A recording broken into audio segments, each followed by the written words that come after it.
ਜੀ ਕਾ ਖਾਲਸਾ ਵਾਹਿਗੁਰੂ ਜੀ ਕੀ ਫਤਿਹ।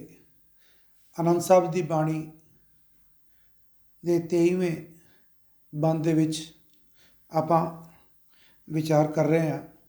ਆਵੋ ਸਿੱਖ ਸਤਿਗੁਰੂ ਕੇ ਪਿਆਰਿਓ, ਗਾਵੋ ਸੱਚੀ ਬਾਣੀ। ਬਾਣੀ ਤਾਂ ਗਾਵੋ ਗੁਰੂ ਕੇਰੀ, ਬਾਣੀ ਆ ਸਿਰ ਬਾਣੀ। ਜਿਨ ਕੋ ਨਦਰ ਕਰਮ ਹੋਵੈ, ਹਿਰਦੈ ਤਿਨਾ ਸਮਾਣੀ। ਪੀਵੋ ਅੰਮ੍ਰਿਤ ਸਦਾ ਰਹੋ ਹਰ ਰੰਗ, ਜਪੋ ਸਾਰੰਗ ਪਾਣੀ। ਕਹਿ ਨਾਨਕ ਸਦਾ ਗਾਵੋ ਇਹ ਸੱਚੀ ਬਾਣੀ। ਕਹਿ ਨਾਨਕ ਸਦਾ ਗਾਵੋ ਇਹ ਸੱਚੀ ਬਾਣੀ। ਗੁਰੂ ਸਾਹਿਬ ਇਸ ਬੰਦ ਦੇ ਵਿੱਚ ਸਾਨੂੰ ਪ੍ਰੇਰਨਾ ਕਰ ਰਹੇ ਹਨ।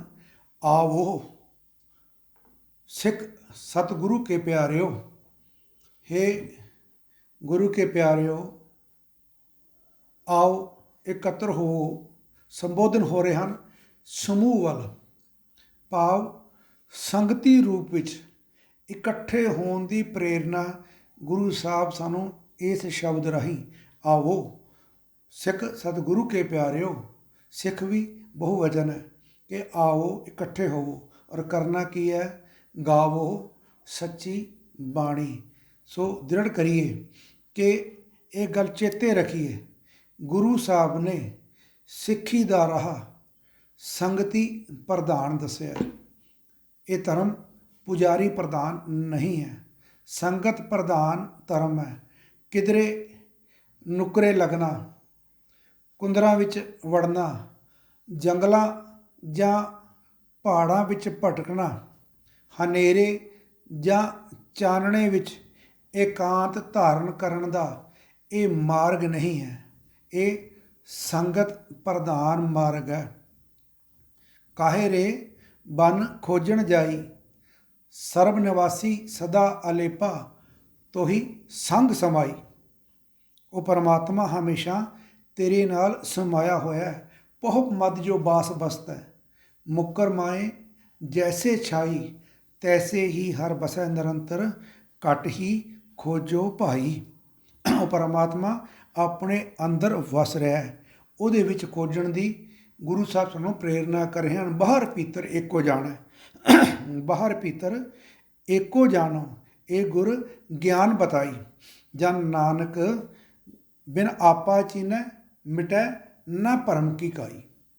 ਜਦੋਂ ਤੱਕ ਆਪਣੇ ਆਪ ਨੂੰ ਆਪਾਂ ਨਹੀਂ ਸਮਝਾਂਗੇ, ਉਸ ਗੁਰੂ ਦੀ ਸਿੱਖਿਆ ਨੂੰ ਨਹੀਂ ਸਮਝਾਂਗੇ, ਇਹ ਭਰਮ ਦੀ ਕਾਈ ਨਹੀਂ ਹਟਣ ਲੱਗੀ। ਪਰ ਇਹਦੇ ਵਾਸਤੇ ਜੰਗਲਾਂ ਵਿੱਚ ਜਾਣ ਦੀ ਲੋੜ ਨਹੀਂ ਹੈ।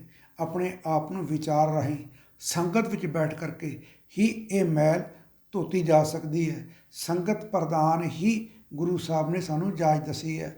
ਵਡਭਾਗੀ ਮਿਲ ਸੰਗਤੀ ਸੱਚਾ ਸ਼ਬਦ ਵਿਸਾਹ। ਵਡਭਾਗੀ ਮਿਲ ਸੰਗਤੀ ਸੱਚਾ ਸ਼ਬਦ ਵਿਸਾਹ, ਕਰ ਸੇਵਾ ਸੁਖ ਸਾਗਰ ਹੈ, ਸਿਰ ਸ਼ਾਹ ਪਾਤਸ਼ਾਹ। ਉਹ ਪਾਤਸ਼ਾਹ ਦਾ ਪਾਤਸ਼ਾਹ ਜਿਹੜਾ ਪਰਮਾਤਮਾ ਹੈ, ਉਹਦੀ ਸੇਵਾ ਦਾ ਤਰੀਕਾ ਕੀ ਹੈ? ਤੈਨੂੰ ਆਵਾਜ਼ ਮਾਰਦੇ ਗੁਰੂ ਸਾਹਿਬ, ਵਡਭਾਗੀ, ਇਹ ਵੱਡੇ ਭਾਗਾਂ ਵਾਲਿਆ, ਮਿਲ ਸੰਗਤੀ ਸੱਚਾ ਸ਼ਬਦ ਵਿਸ਼ਾ। ਉਸ ਸੰਗਤ ਵਿੱਚ ਬੈਠ ਕਰਕੇ ਉਸ ਅਕਾਲ ਪੁਰਖ ਦੀ ਸਿੱਖਿਆ 'ਤੇ ਵਿਸ਼ਵਾਸ ਕਰਨਾ ਕਰ। ਗੁਰੂ ਸਾਹਿਬ ਜਿਹੜੇ ਕਰਾ ਰਹੇ ਹਨ ਸਾਨੂੰ, ਹਰ ਅੰਮ੍ਰਿਤ ਸਰ ਗੁਰ ਪੂਰਿਆ, ਹਰ ਅੰਮ੍ਰਿਤ ਸਰ ਗੁਰ ਪੂਰਿਆ, ਮਿਲ ਸੰਗਤੀ ਮਲ ਲਹਿ ਜਾਏ। ਉਸ ਪਰਮਾਤਮਾ ਦੀ ਸਿੱਖਿਆ, ਅੰਮ੍ਰਿਤ ਰੂਪੀ ਸਿੱਖਿਆ ਕਿਵੇਂ ਮਿਲੇਗੀ? ਸੰਗਤ ਵਿੱਚ ਬੈਠ ਕਰਕੇ ਇਹ ਸਾਰੀ ਮਲ ਹੈ ਜੋ ਹਉਮੈ ਦੀ, ਕਾਮ ਕ੍ਰੋਧ ਦੀ, ਇਹ ਉਤਰ ਜਾਏਗੀ। ਇਹੀ ਤਰੀਕਾ ਗੁਰੂ ਸਾਹਿਬ ਸਾਨੂੰ ਅਕਾਲ ਪੁਰਖ ਨਾਲ ਜੁੜਨ ਦਾ ਦੱਸ ਰਹੇ ਹਨ।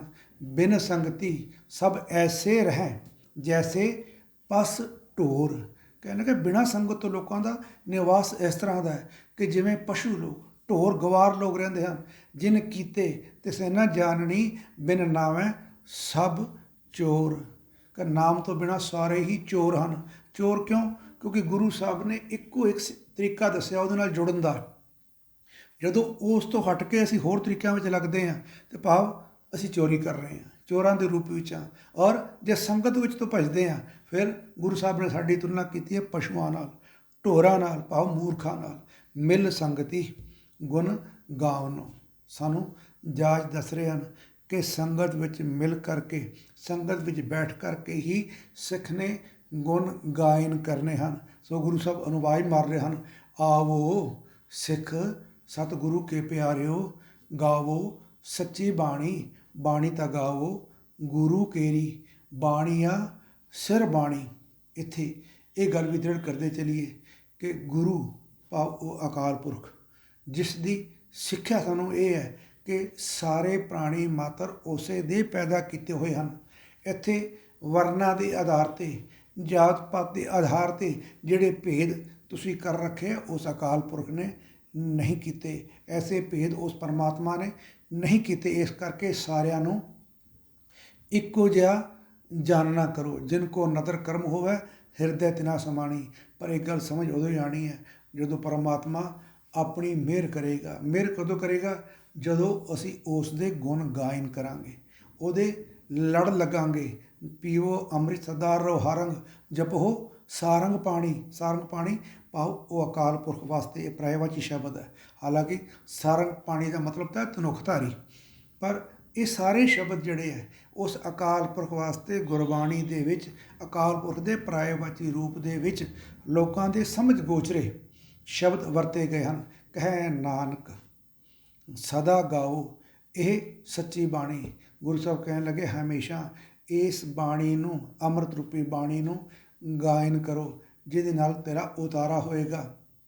ਹੋਰ ਬਾਣੀਆਂ ਵੀ ਦੁਨੀਆ ਵਿੱਚ ਬਹੁਤ ਹਨ, ਉਹ ਉਤਾਰਾ ਕਰਨ ਦੇ ਲਾਇਕ ਹਨ ਜਾਂ ਨਹੀਂ, ਇਹ ਅਗਲੀ ਬੰਦ ਵਿੱਚ ਗੁਰੂ ਸਾਹਿਬ ਦ੍ਰਿੜ ਕਰਾਉਣਗੇ ਕਿ ਕੱਚੀ ਬਾਣੀ ਦੇ ਲੜ ਨਹੀਂ ਲੱਗਣਾ।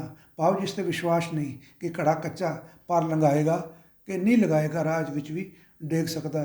ਪਰ ਗੁਰੂ ਸਾਹਿਬ ਦੀ ਬਾਣੀ ਜਿਹੜੀ ਹੈ ਇਹ ਪੱਕੀ ਬਾਣੀ ਹੈ। ਇਸ ਕਰਕੇ ਗੁਰੂ ਸਾਹਿਬ ਕਹਿੰਦੇ ਬਾਣੀ ਤਾਂ ਗਾਓ ਗੁਰੂ ਕੇਰੀ, ਬਾਣੀਆਂ ਸਿਰ ਬਾਣੀ। ਇਹ ਸਾਰੀਆਂ ਬਾਣੀਆਂ ਦਾ ਸਿਰ ਮੋਰ ਹੈ।